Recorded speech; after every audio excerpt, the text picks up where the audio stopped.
secara teori kulitnya bayi itu berbeda jauh daripada kulit anak. Jadi kalau kita runtut lagi, kulit bayi itu dari usia 0 sampai 1 sampai 2 tahun kira-kira itu mengalami banyak sekali perubahan ya. Nanti kulit di umur 2 tahun itu nanti sampai umur 17 tahun itu kurang lebih sama. Nanti setelah dia pubernya selesai itu baru masuk ke kulit dewasa. Jadi ada 3 fase. Kulit bayi 0 sampai 1 tahunan, 1 sampai menjelang pubertas dan setelah pubertas. Jadi ada 3 fase kulit bayi.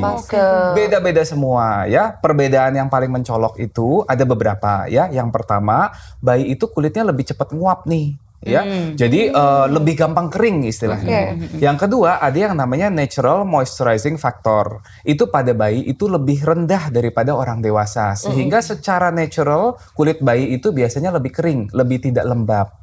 Yang ketiga, kulit bayi itu juga memiliki pH yang berbeda. Jadi kan kalau di dalam ketuban itu kan waktu di dalam kandungan itu kan kerendam ketuban kan basah ya ketuban itu ya. Kulit bayi itu juga jadi ikut-ikutan basah, sehingga pH-nya itu mendekati 7. Jadi begitu dia lahir, dia akan pelan-pelan turun sampai nanti mencapai kulit orang normal yaitu 5,5. Jadi begitu lahir pH-nya dia agak basah justru gitu ya. Nah itu adalah beberapa faktor yang menyebabkan ada nih yang harus di perawatan kulit pada bayi ini harus berbeda daripada kulit anak atau kulit dewasa. Gitu. Saya pernah loh dapat satu contoh kasus ya.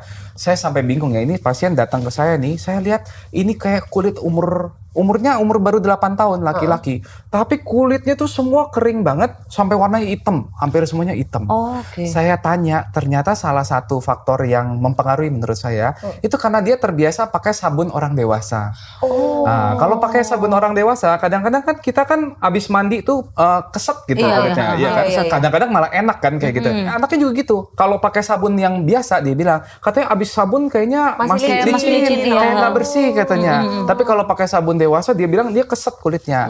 Nah itu kebiasaan itu terus menerus tiap tahun dilakukan terus sampai akhirnya kulitnya kering sekali gitu. Akhirnya akibat kulit kering ini jadi banyak komplikasinya. Ya dia akhirnya datang dengan keluhan asma, berat badannya nggak naik, tinggi badannya tidak optimal dan seterusnya gitu. Oh iya dok, bisa itu sampai banyak sampai ke tinggi badan. Betul. Wow, ternyata ya bunda-bunda gitu. Dari kulit ternyata bisa sampai ke berat badan, tinggi badan. Kenapa? Karena kan gini ya, kalau misalnya kulitnya itu normal, kulitnya tuh nggak mengalami peradangan, itu biasanya protein-protein yang dimakan sama bayi atau makan sama anak itu malah dipakai tubuhnya tuh untuk tumbuh kembang, bener kan? Nutrisi yang dia makan sepenuhnya diserap kemudian untuk bertumbuh dan berkembang, tambah tinggi badan, tambah berat badan. Tapi bayangin kalau kulitnya kering, mudah iritasi, mudah terjadi peradangan, daya tahan tubuhnya malah dipakai untuk memperbaiki si kulit-kulit tadi. Jadi bukannya proteinnya dipakai untuk tumbuh, malah dipakai untuk regenerasi kulit gitu.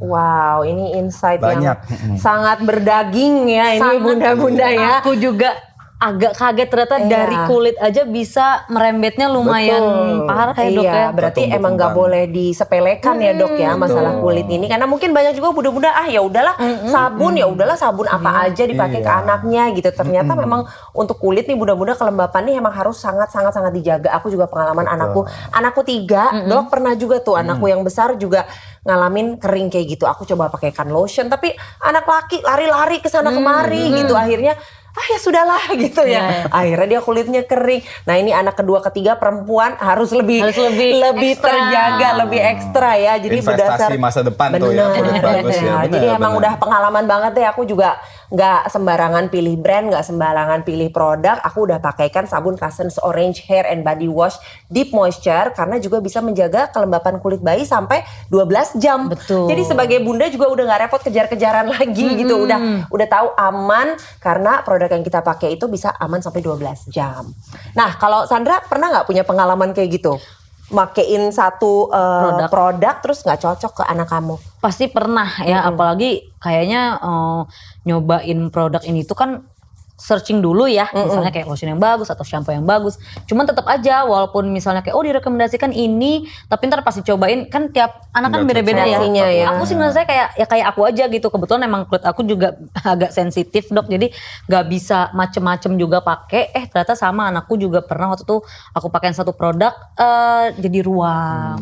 Tapi abis itu langsung kayak udah gitu, udahlah, udah nggak usah, kasihan juga walaupun kayak masih banyak ya gitu, tapi daripada kayak dipaksain, nggak mungkin kan dia udah ruam sana sini gitu, ya, tapi kasihan juga sih ngeliatnya ternyata harus memang detail banget untuk pilih produk ke bayi, nggak cuman untuk kita doang ya sebagai perempuan gitu kan cari skin karena apa, ternyata tuh bayi harus jauh lebih detail lagi ingredient dan semuanya. Jadi kamu tipe bunda yang sangat ngecek ingredients dari produk ya? Jadi kayak gitu, jadi bener-bener super detail yang tadinya kayak udahlah biasa aja gitu kan, yang penting bagus, ternyata kayak harus dia nggak ada ini semuanya harus bener-bener detail banget. Kepanasan bisa merah gitu ya, pembuluh darah pada melebar, otomatis penguapan juga meningkat.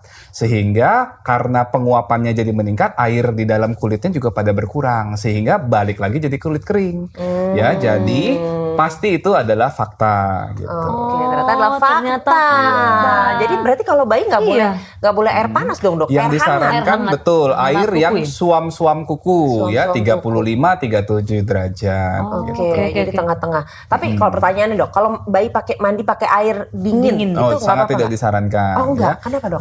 Karena bayi itu pada dasarnya kan nggak rentan dingin gitu ya, kadar lemaknya mungkin nggak terlalu banyak ya. Bahkan kita kan dikit-dikit kan, mungkin dibedong lah apa segala Iya, macam, iya. takutnya dingin. Kalau dikasih air dingin tidak menyehatkan, malah bikin kulitnya jadi makin jelek juga. Karena kalau pernah nggak misalnya lihat bayi-bayi yang kulitnya tuh jadi merah putih kayak bercak-bercak bercak-bercak gitu ya. Nah, itu namanya kutis marmorata. Ya itu disebabkan karena paparan suhu terlalu dingin pada bayi. Nah itu menyebabkan pembuluh darahnya juga jadi kurang bagus. Nanti bisa merusak kulit juga jangka panjangnya. Jadi yang paling aman adalah air suam-suam kuku yang paling dekat dengan suhu tubuh bayi. 35-37 derajat. Tapi kalau misalnya udah mulai boleh air, mungkin air biasa kayak kita kali ya, yang kadang dingin gitu, itu di umur berapa dok?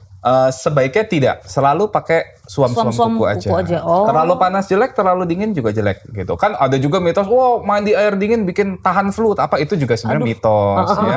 Nggak apa-apa, selalu pakai air hangat aja ya, air suam-suam kuku. Suam-suam kuku. Oke, itu berarti panduannya adalah cari air yang suhunya paling dekat dengan badan Betul, kita gitu ya, itu yang betul. paling sehat. Oke, jadi maaf Sandra, kali ini kamu tetot. Poinnya Belum beruntung ya, belum beruntung ya, berkurang. karena ternyata adalah fakta bahwa mandi pakai air panas itu malah membuat kulit bayi tambah kering. Oke, mitos atau fakta berikutnya. Kulit kering pada bayi dapat terjadi karena terlalu lama berada di ruangan ber-AC. Mitos atau fakta? Fakta. Gimana dok?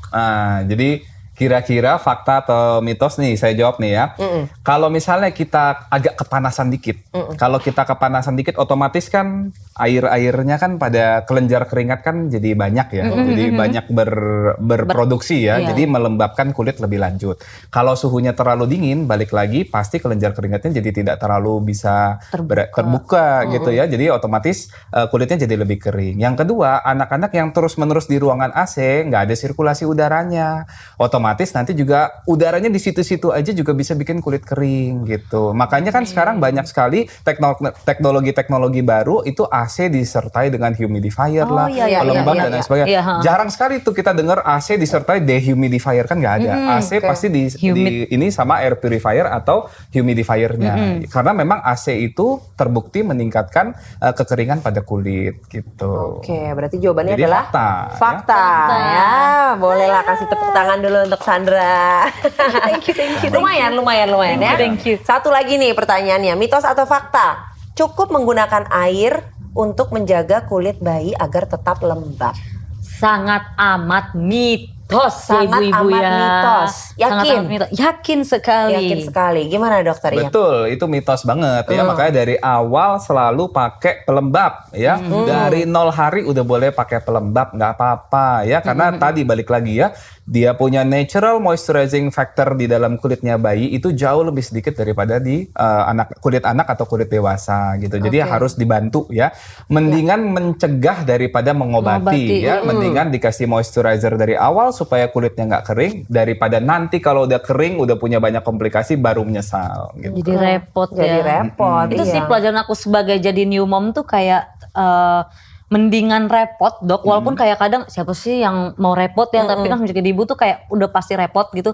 Tapi daripada besokannya anak jadi kenapa gitu. Udah nggak apa-apa gue repot di hari ini, biar kedepannya tuh aman-aman aja gitu. Jadi nggak Definisi sayang anak sesungguhnya kayak gitu. Ibundanya mau repot. Bersusah-susah dahulu, bersenang-senang kemudian Betul. gitu. Jadi kita Betul. tanamkan semua yang baik-baik dulu ya di anak ya, supaya kita bisa menuai kemudian hari. iya Asik. benar. Iya, betul. Nah tadi ngomongin soal mitos yang terakhir tuh ya, kalau dengan air itu cukup untuk melembabkan kulit, itu jawabannya adalah mitos ya, mitos Mitos. banget, itu adalah sangat tidak tepat. Jadi memang nggak bisa cuma dengan air aja, mudah-mudahan harus dibarengi dengan penggunaan produk yang tepat juga, tentunya yang memiliki kandungan untuk bisa melembabkan kulit si kecil. Setuju nggak? Setuju banget. Setuju banget ya. Oke, tadi kan kita udah bahas ya soal mitos fakta. Semoga mudah-mudahan juga udah pahami banget nih semuanya, mana yang mitos, mana yang fakta. Jadi jangan diikuti lagi tuh aliran-aliran yang mitos. Kita ikuti aliran fakta berdasarkan dengan tadi penjelasan dari dokter, penjelasan medisnya seperti apa. Nah, tadi kan kita udah bahas ciri-ciri kulit yang kering banget seperti apa. Sekarang pengen tahu juga nih, kalau ciri-ciri kulit bayi yang sehat justru. Iya, kulit bayi yang sehat yang pertama kalau kita pegang itu lembut dan halus dan kenyal gitu istilahnya. Gemoy gitu ya. Gemoy. Kalau kita pegang Iya, dikit iya, iya. udah kering-kering, terus kemudian warna kulitnya juga udah beda-beda. Pernah lihat ya, ada bayi-bayi yang mungkin lebih putih, ininya merah, terus kemudian ada yang coklat-coklat, terutama di bagian lipatan-lipatan. Ininya lebih merah daripada yang biasa, ketiaknya juga begitu, ya pipinya juga lebih putih. Nah itu semua tuh adalah ciri-ciri kulit yang nggak bagus gitu ya. Terus kulitnya itu tidak terlihat kering dan tidak pecah-pecah ya. Jadi disinarin di bawah kulit pun dia masih utuh kayak gitu ya, nggak kelihatan kayak retakan-retakannya seperti itu.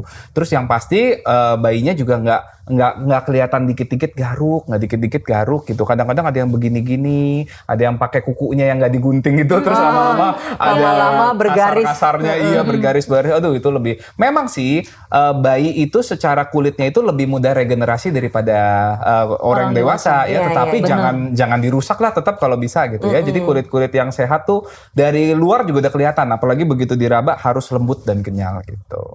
Itu Warnanya juga harus sama. indikasi utama ya.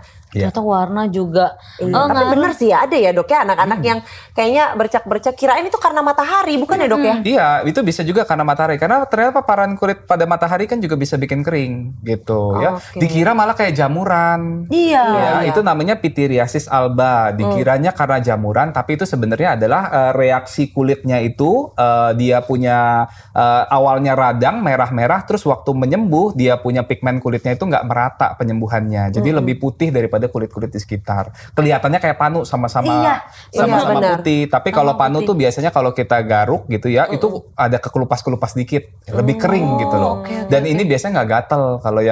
Kalau panu biasanya gatel. Kalau yang kulitnya kering itu biasanya nggak gatel. Bisa disembuhkan tapi dok. Bisa disembuhkan tapi butuh waktu lama. Nah itu dia tuh, berarti ada juga yang daripada mengobati di kemudian hari begitu ya. Iya, benar Berarti sih. kita coba untuk mencari produk-produk yang memiliki kandungan untuk bisa melembabkan kulit anak sejak dini. Harus lebih teliti banget produk skincare buat bayi. Kalau kita aja teliti banget ya kan cari skincare buat muka kita, Iya, pasti benar. untuk bayi harus double Lebih triple itu.